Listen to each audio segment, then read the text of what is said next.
Jika mendengar nama museum, sebagian besar kita akan berpikir adalah suatu tempat yang di dalamnya berisi tentang peninggalan berbau sejarah. Namun pernahkah Anda mengira kalau satu museum ini juga berisi tentang peninggalan namun kumpulan barang-barang pribadi milik salah satu keluarga yang ada di kota Medan, Sumatera Utara? Ada Ras Museum and Gallery. Tak hanya berisi koleksi-koleksi keluarga seperti pakaian dan alat rumah tangga, ada salah satu hal yang unik yaitu koleksi ribuan Lego yang sudah mendapatkan rekor muri. Penasaran dengan lokasi tersebut? Berikut liputannya hanya untuk Anda. Pemirsa, mendengar kata museum mungkin di benak kita berhubungan dengan masa prasejarah atau masa purbakala nih pemirsa.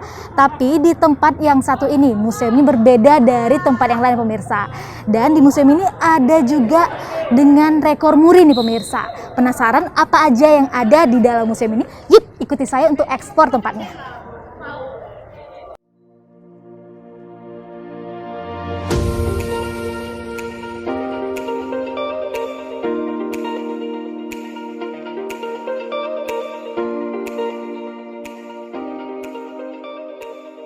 Pemirsa, museum ini diawali dari sekedar hobi dan kebiasaan Ibu Hajah Ramawati Ras dalam mengumpulkan, menata, dan merapikan segala bentuk memori dan kenangan keluarga Sofyan Ras.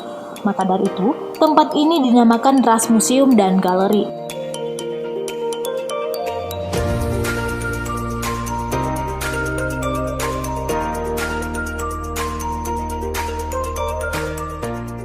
Untuk lokasinya, berada di Jalan Dr. Mansur, nomor 164, Kecamatan Medan Sunggal, Kota Medan, Sumatera Utara.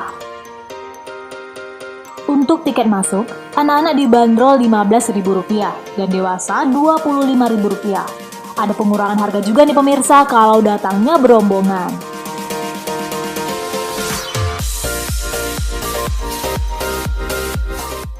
Pemirsa, saya sudah berada di dalam lokasi Ras Museum and Gallery ini dan kita akan eksplor tempat ini bersama Mbak Putri. Halo Mbak Putri. Halo. Di sini kita ada apa nih? Pertama yang mau kita eksplor. Nah, di sini saya ucapkan selamat datang di Ras Museum dan Gallery. Jadi saya sebutkan dulu, kami beralamat di Jalan Dr. Mansur nomor 164. Ya. Jadi kita ada 6 lantai. Nah, di sini saya sebutkan dulu dasarnya, ada 5 nilai dari Ras Museum. Yang pertama itu nilai religius, kemudian nilai sejarah, nilai pendidikan, nilai ekonomi, dan nilai sosial budaya. Nah, itu di awal di sini ya Mbak? Iya, untuk di sini filosofinya adalah itu. Oke. Selanjutnya kita kemana nih Mbak untuk mengeksplor di lantai satunya? Boleh. Untuk mengeksplor lantai satunya, itu justru ada di lantai 2. Lebih dalam lagi sejarah mengenai Ras Museum ini ada di lantai 2. Boleh kita?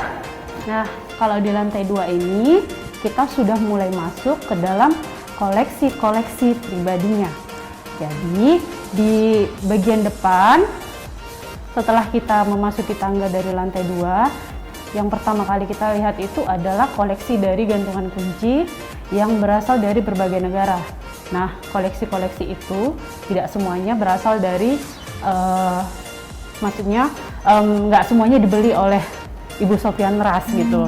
Jadi ada juga yang hibah, ada hadiah, oleh-oleh dari orang. Semuanya itu disimpan oleh Ibu Sofyan Ras. Jadi ini diberi sama orang nggak pernah dibuang.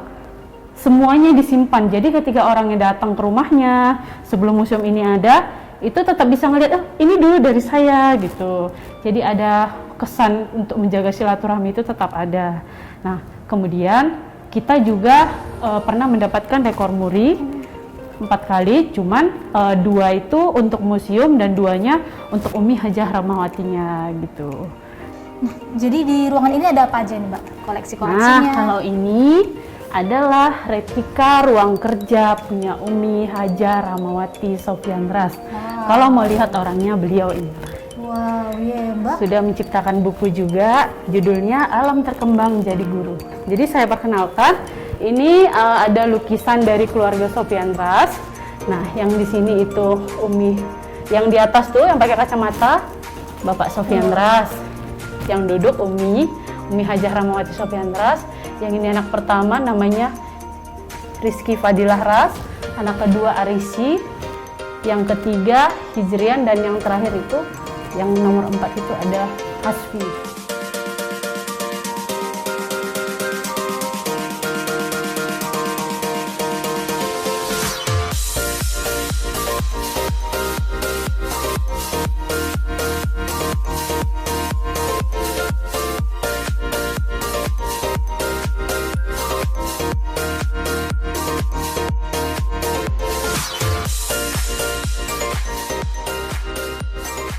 Pemirsa, kita sudah di lantai 3 Ras Museum and Gallery bersama Bapak Kurnia. Oke, di koleksi ruang Buya Sofyan Ras ini kita akan mendapati sebuah sepeda tua, sepeda ontel ya. Ini merupakan sepeda sejarah milik dari Buya Sofyan Ras. Di sini kita lihat sepeda ini merupakan lambang perjuangan dari seorang Buya Sofyan Ras, dari yang susah, dari yang tidak punya apa-apa, mencari uang tangan sendiri dari kecil, jual sayur, jual koran dengan sepeda ini. Nah, ini diletakkan sebagai pengingat bahwasanya kita tidak boleh untuk melupakan sejarah kita. Selanjutnya ada apa lagi, Pak? Nah, di sini kita bisa lihat berbagai macam piagam-piagam beliau yang beliau raih dari dalam negeri hingga luar negeri. Di sini bisa kita juga lihat juga koleksi-koleksi beliau saat dulu bekerja di PT PN 2. Lanjut lagi, Pak. Di lantai 4 dan 5 nanti ada apa aja? Oke, ini adalah ruang 4, lantai 4. Di sini terdapat ada banyak ruangan, salah satunya ini merupakan ruang seni dan musik. Di sini kita bisa melihat benda-benda tradisional yang berasal dari seluruh Indonesia. Oke, di sini juga terdapat benda-benda peninggalan keluarga juga, seperti musik kromofon ini, akordeon, piring-piring dinding. Nah, ini merupakan peninggalan-peninggalan dari orang tua Buya dan orang tua Umi Rahmawati.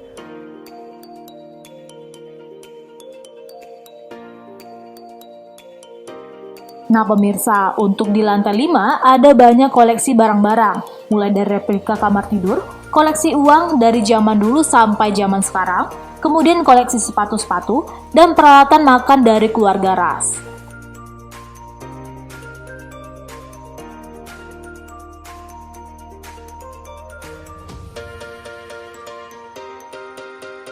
Awal mula untuk dibangunnya museum ini, kenapa nih? Nah, jadi gini, ini adalah museum keluarga ya, Ras Museum and Gallery gitu. Jadi pasti masyarakat berpikir, Ras ini siapa sih sebenarnya? Iya, benar. Jadi Ras itu adalah dari Sofyan Ras, seorang tokoh perkebunan yang mungkin dikenal di PT Nusantara, yang memulai karir dari nol di sini. Jadi beliau itu memiliki karir yang kita bilang sangat rendah di PTP, sampai mencapai karir tertinggi sebagai anggota MPR RI. Artinya, nggak semua orang memiliki karir seperti itu pastinya ya. Jadi dari sebagai orang yang berpindah-pindah karirnya, pasti kan barang itu banyak gitu. Dan alhamdulillahnya dari Ibu Rahmawati sebagai istri beliau, pasti kan setiap pindah pasti menyimpan barang. Lama-lama barang-barang ini banyak gitu. Tapi beliau ini tipikalnya adalah bukan tipikal membuang, menyimpan gitu. Ya selama ini disimpan, setiap pindah ada barang disimpan. Sekecil apapun itu. Setiap apa nih gitu. Jadi bahkan mulai dari anak itu bermula dari nol sampai anak udah umur 35 tahun saat ini, itu masih dikoleksi barang-barang semuanya. Wow. Bayangkan 35 tahun itu menyimpan barang itu dan tidak ada yang hilang, tidak ada yang rusak, dan semua terdata dengan baik. Itu sekarang yang ada di museum ini. Jadi itu baru dari keluarga saja. Itulah dimulainya. Jadi beliau itu berpikir setelah kita simpan untuk keluarga, kenapa nggak kita coba memberikan kepada masyarakat? Memperkenalkan bahwa barang-barang itu tidak hanya sebagai sejarah keluarga. Mungkin bisa jadi mengingat kita, oh masa lalu itu belum ada ini ya. Sekarang sudah ada. Contoh jauh lah, ini kan keluarga Pak Sofyan Ras ini memulai keluarga di tahun 80-an awal ya. 80 ke tahun 2002, itu 42 tahun. Saya rasa baik itu elektronik, baik itu budaya, baik itu kebiasaan masyarakat, itu pasti beda semua. Ya, kalau harapan saya jelas ya, orang melihat museum sebagai apa. Itu yang paling penting saat ini. Karena bagaimanapun keluarga Indonesia, khususnya Kota Medan sendiri, belum melihat museum sebagai salah satu tempat wisata. Karena kita tahu ya, museum itu kan di bawah Kementerian Kebudayaan dan Kementerian Pariwisata ya. Tapi kita melihat masyarakat belum melihat ini. Belum terlalu. Pasti melihatnya kalau nggak mall, gunung, pantai, kolam renang, mungkin seperti itu. Sedangkan di luar negeri sana, museum itu salah satu bagian dari wisata yang paling terbaik yang mereka disenangin gitu. Kenapa? Ada gap, ada rentangan usia yang tidak bisa kita lihat di mall sana. Tapi ketika kita masuk museum, kita merasa, oh, kita kembali ke zaman yang kita nggak pernah datangi zaman itu. Kedua, yang paling penting adalah masyarakat muda-muda sekarang ini. Jangan kita melihat hasil yang sekarang. Segala yang kamu miliki sekarang ini berawal dari masa lalu. Kalau nggak ada masa lalu, nggak ada proses. Lihatnya di mana? Di museum. Itu yang paling penting menurut saya.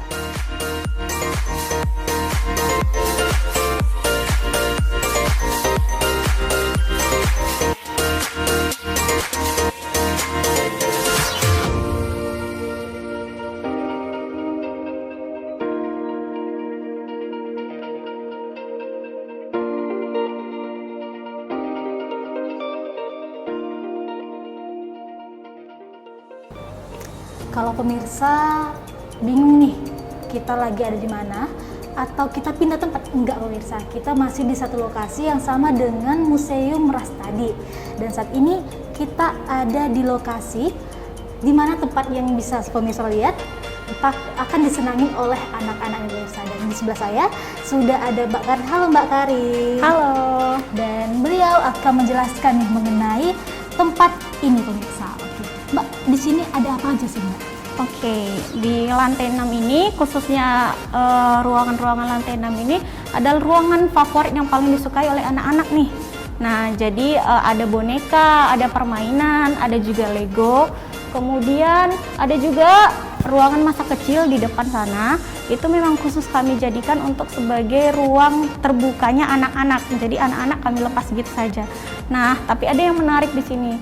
Lego kita ini sudah mendapat rekor muri. Rekor muri ya Mbak? Dengan koleksi jenis Lego terbanyak. Jadi koleksi-koleksi ini sudah disusun Ibunda Sofyan Ras atau kami biasa panggil Umi, Eti. Nah, koleksi ini sudah disusun dari anaknya kecil hingga sekarang dewasa. Spot yang paling mengesankan nih Mbak, di mana nih? Kalau spot-spot yang paling mengesankan itu ada nih Masjid Safiatul yang kemudian didesain oleh Umi Eti sendiri. Ini udah berapa lama kira-kira untuk merakit seperti ini Mbak? Kalau untuk berapa lama?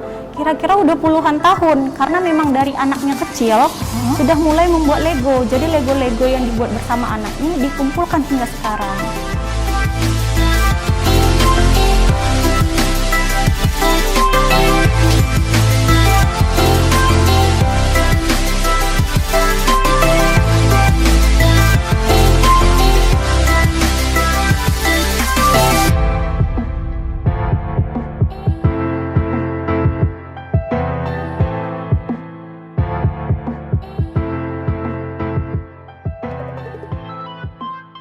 Pemirsa, dari sini kita bisa belajar bahwa peninggalan sekecil apapun bisa berdampak untuk kita di masa yang akan datang.